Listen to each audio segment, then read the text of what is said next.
नमस्कार दोस्तों, स्वागत है आपका आपके अपने यूट्यूब चैनल में। तो आज के इस वीडियो में हम डिस्कस करने वाले हैं एपिडायडिमाइटिस के बारे में। ठीक है, जहाँ टिस वर्ड होता है वहाँ इन्फ्लेमेशन वाली कंडीशन होती ही होती है। ठीक है, तो थोड़ा सा मैंने आपको गो थ्रू कर दिया। तो अब हम एपिडायडिमाइटिस के बारे में जान लेते हैं। तो देखिए, ये फिगर आपको दिख रहा होगा स्क्रूटम का। तो देखिए ये क्या होता है, एपिडायडिमाइटिस जो मैंने दिखाया, एपिडायडिमिस का इन्फेक्शन, इन्फ्लेमेशन। तो ये जो रेड कलर से आपको ट्यूब ये दिख रही है, यहाँ पे इन्फ्लेमेटरी कंडीशन हो जाती है। ठीक है, ये वाली चीज़। ठीक है, इस पोर्शन में इन्फ्लेमेशन हो जाता है, जिस कंडीशन को हम कहते हैं एपिडायडिमाइटिस। अब एपिडायडिमिस का काम क्या होता है, ये स्पर्म को, यहाँ पे स्पर्म और यूरिन जो है पेनिस से बाहर निकलने से पहले स्टोर होते हैं। ठीक है, तो इसको हम कहते हैं मैच्योर स्पर्म, यहाँ पे मैच्योर होता है एपिडायडिमिस में और वास डिफरेंस में। तो इस ट्यूब को हम एपिडायडिमिस कहते हैं और इसका इन्फ्लेमेशन, इन्फेक्शन, हम इस कंडीशन को एपिडायडिमाइटिस कहते हैं। ठीक है, तो देखिए अब आप सोच रहे होंगे ये होता किनको है, तो मैं बता देती हूँ कि होने की कोई निश्चित एज नहीं है। बच्चों में भी हो सकता है, बड़ों में भी हो सकता है, लेकिन जो मोस्ट कॉमनली देखा गया है तो 20 से 40 साल के लोगों में ये कंडीशन ज़्यादा देखने को मिलती है। ठीक, तो ये क्यों होता कैसे है, देखिए ये किसी भी सेक्सुअली ट्रांसमिटेड इन्फेक्शन, जिसके वीडियोस मैंने ऑलरेडी बहुत सारे सेक्सुअली ट्रांसमिटेड इन्फेक्शन को डिस्कस कर लिया है और आगे भी कर रही हूँ कोशिश। तो जो भी सेक्सुअली ट्रांसमिटेड इन्फेक्शन की वजह से इस कंडीशन में, इस ट्यूब में इन्फ्लेमेशन हो सकता है। तो जो फिजिशियन होते हैं, डॉक्टर्स होते हैं, या फिर जिस पेशेंट को ये होता है, वो भी कभी कभी कंफ्यूज हो जाते हैं कि इनफैक्ट इन्फ्लेमेशन या पेन हो कहाँ रहा है।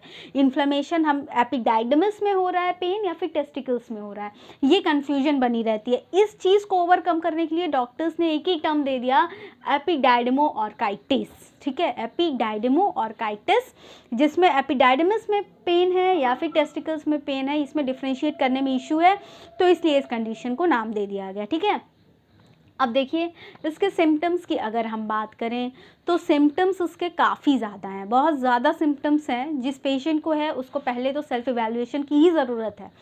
तो देखिए, लो ग्रेड फीवर, ठंड लगना, पेल्विक एरिया में पेन होना, ठीक है, टेस्टिकल्स में प्रेशर होना, हमेशा टेस्टिकल्स में प्रेशर बना रहेगा क्योंकि इस ट्यूब में इन्फ्लेमेशन या इन्फेक्शन हो गया है, तो ये स्वेल कर गई है, तो ये टेस्टिकल्स में भी खिंचाव उत्पन्न करेगी। ठीक है, फिर टेस्टिकल्स में पेन होना, रेडनेस, स्क्रोटम का रेडनेस, ये वाला पोर्शन जो है इसका और ये वाला पोर्शन, इसमें हमेशा रेडनेस बनी रहेगी।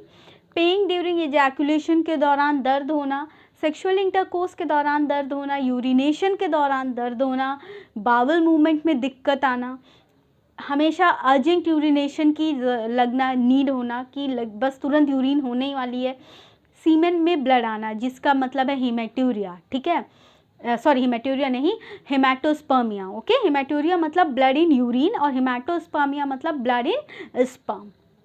फिर abnormal penile discharge, white, abnormal white की जगह पर ब्लूइश ग्रेइश ऐसे डिस्चार्ज होना। ठीक है, अब इसके रिस्क फैक्टर्स, कौन कौन लोग इसके रिस्क फैक्टर्स हैं, मतलब किनको किनको ये हो सकता है।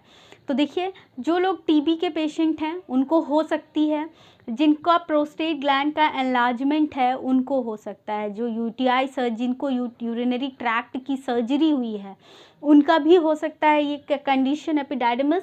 जिन पेशेंट में यूरिनरी कैथेटर लगता है उनको भी ये कंडीशन हो सकती है।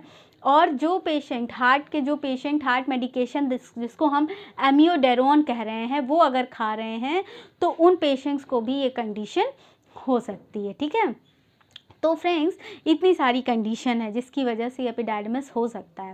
तो मैं आपको बता देती हूँ कि यूट्यूब पे हमारा एक और चैनल है टेक डायरेक्शन न्यूज़ के नाम से, तो प्लीज़ उस चैनल को भी विज़िट कीजिए, डिस्क्रिप्शन में मैं लिंक दे रही हूँ और उसे भी सब्सक्राइब कीजिएगा please, it's my request to you all.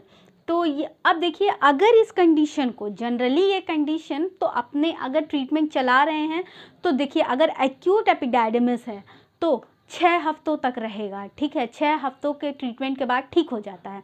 और अगर क्रोनिक कंडीशन हो रही है तो 6 से ज़्यादा हफ्तों तक रह सकता है। और एपिडाइडमिस जो है ये 3 महीनों की दवाई के बाद पूरी तरह से ये कंडीशन वैसे तो ठीक हो जाती है, लेकिन हाँ ऐसा भी है कि ये कंडीशन वापस भी आ सकती है ट्रीटमेंट के बाद भी, ठीक है। तो जब ये ट्रीटमेंट के बाद वापस आती है तो पहले तो ये एपिडाइडमिस में इन्फेक्शन होता है, फिर इन्फेक्शन टेस्टिकल्स में पहुंचने लगता है। तो उस कंडीशन को एक क्या नाम दिया था हमने, एपिडाइडमोऑर्काइटिस, ठीक है। तो फ्रेंड्स, तो फिर देखिए अगर नहीं ट्रीट हो रहा है, फिर से यह वापस आया है, तो क्या हो सकता है, क्रोनिक एपिडाइडमिटिस हो सकता है जो 6 हफ्तों से भी ज़्यादा रहता है। और सेप्सिस, जिस एरिया में इन्फेक्शन है वहाँ पे सेप्सिस होने के चांसेस हैं, माइक्रो ऑर्गेनिजम्स के ग्रोथ होने के चांसेस हैं। और क्या हो सकता है, स्टेरिलिटी इशू हो सकता है, क्योंकि जो स्पर्म डक्स होती हैं वो ब्लॉक हो जाती हैं, ठीक है। अगर स्पर्म डक ब्लॉक हो जाती हैं तो फर्टिलिटी या स्टेरिलिटी में इशू आ सकता है। और क्या हो सकता है, टेस्टिकल्स श्रिंक हो सकती हैं, टेस्टिकल्स सिकुड़ सकती हैं, ठीक है। फिर अब देखिए हम इसके डायग्नोसिस की अगर बात करें तो डॉक्टर्स इसके लिए रेक्टल एग्जामिनेशन करते हैं और सीबीसी टेस्ट करते हैं। सीबीसी मतलब ब्लड काउंट, ठीक है। ब्लड काउंट से ये पता चलता है कि अगर कोई इन्फेक्शियस पैथोजन बॉडी में प्रेजेंट है तो वो पता चल जाएगा, ठीक है। और क्या है, यूरिन सैंपल का एनालिसिस किया जाता है, कोई अंडरलाइंग सेक्सुअली ट्रांसमिटेड इन्फेक्शन है तो वो चेक किया जा सकता है। और क्या कर सकते हैं, टेस्टिकुलर अल्ट्रासाउंड कर सकते हैं टेस्टिकल्स के साइज़ को देखने के लिए, और उसके आसपास के टिश्यू की क्या हालत है इसको देखने के लिए अल्ट्रासाउंड किया जाता है, ठीक है।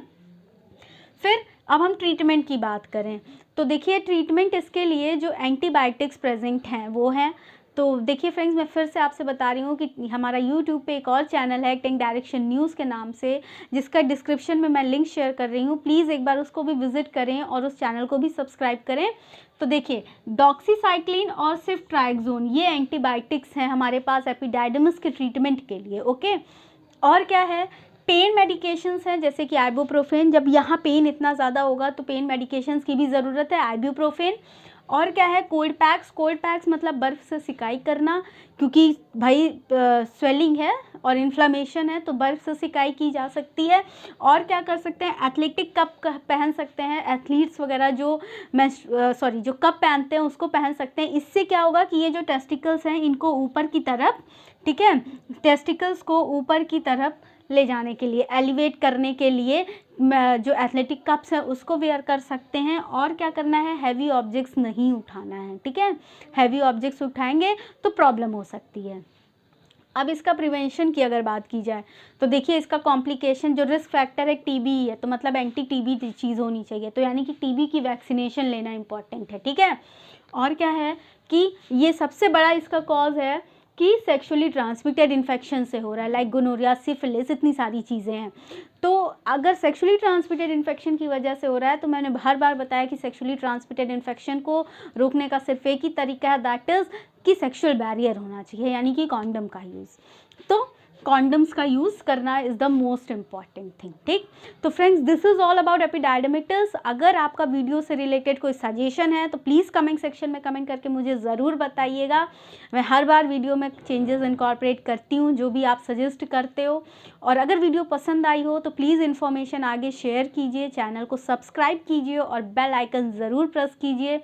फेसबुक पेज फॉलो कीजिए और ताकि आपके पास वीडियो सबसे पहले पहुंचे जब आप बेल आइकन प्रेस करेंगे। और हमारा टेंक डायरेक्शन न्यूज़ चैनल भी सब्सक्राइब कीजिए। Thank you very much.